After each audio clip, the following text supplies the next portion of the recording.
How to link my ZAR bank account to Binance. Hey everyone, it's me Shreya from Lemme Help. Let's dive into the video. Firstly, log into your Binance account and go to Deposit. Select ZAR under Currency and choose to pay with online banking and click Continue.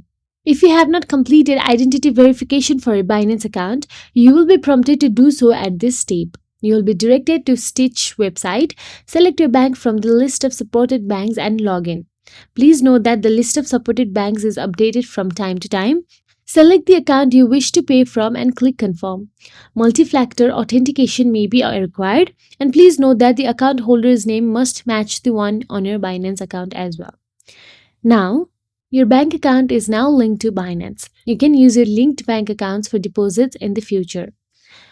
To link another bank account or delete an existing linked account, go to Edit Account from the Deposit page, and please note that you can only link a maximum of 5 bank accounts to your Binance account, and the account holder's name must match the one on your Binance account as well.